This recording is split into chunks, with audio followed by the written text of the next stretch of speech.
хоть вот так мне засвети. Ты кто такой? Мен адаммын, Кыргызстандын жаранымын. Садыр Жапаров айтып атат, калпак кийгиле улуттук калпак деп. А силер кайра чечтиресиңер? Бул туура эмес. Будьте так добры, говорите на русском. А мен орусча билбейм. А мы тоже не знаем. Жакшы болду анда.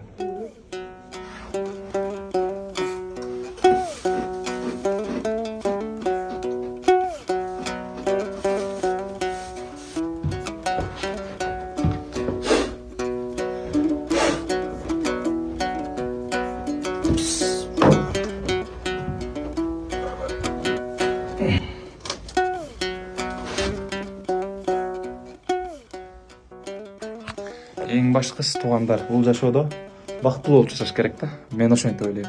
Себебин айтайын ба, көбүңөр жаза бересиңер да, ал жактан тиги бул карышкыр жеп кетпей, жылан жеп кетпей деп. Мен аны жеп коем, наоборот, карышкыр жыланды жеп эле жүргөн баламын.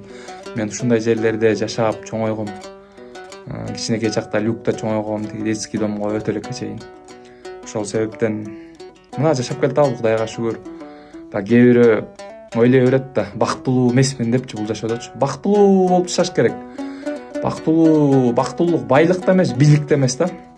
Бактылуулук өзүңдүн жүрөгүң, анан өзүң менен өзүң сүйлөшүп, угуп, өзүңдү угуп, өзүң эмне деп атат жүрөгүң. Ошол бактылуу болуп жашаш. Чубак ажыдар айтат го, эртең менен туруп аман эсен ырыскың болуп ошол күндө жей турган тамагың болсо ошол адамдан бактылуу адам жок бул жашоодо депчи. Ошол себептен баарыңыздарга жакшы жылдардан болсун бул жыл. Аман эсен келип алдым көлгө. Байланышта болобуз, жакшы видеолорду тартам, кийирем. Азыр эми антиминтип биякты, отпот жагып, отпотун даярдап, суупу даярдаш керек, эми баарыңарга ийгилик. Көлүм менен барып учурашайын, буг эне менен.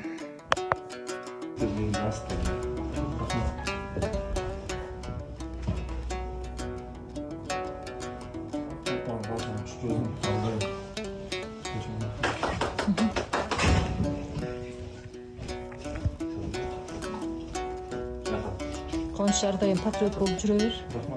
Намыс болып. Кыргыз элинин желбирегин Урматтуу кыргыз элим, бияк убактылуу үйгө келдим, көчүп келдим. Губернаторго чоң рахмат, Чолпон Ата шаарынын мэрине рахмат, жана ошондой эле Түмөнбаев Авазга рахмат. Бияк убактылуу жай, азыркы учурда сиздерге көргөзүп коеюн, жашаган жеримди. Бияк спальня. Спальня. Жана башка, жана кухняны көргөзүп коеюн. Кухня бияк. Эмени көргөзүп коеюн, душ, туалет. Баарыңыздарга рахмат, кыргыз элим. Мындан ары чоң өзүмө мага үй караштырып атат азыр. Өзүмө менин атымда үй болот. Буюрса дагы видеолорду кийрем. Рахмат баарыңыздарга.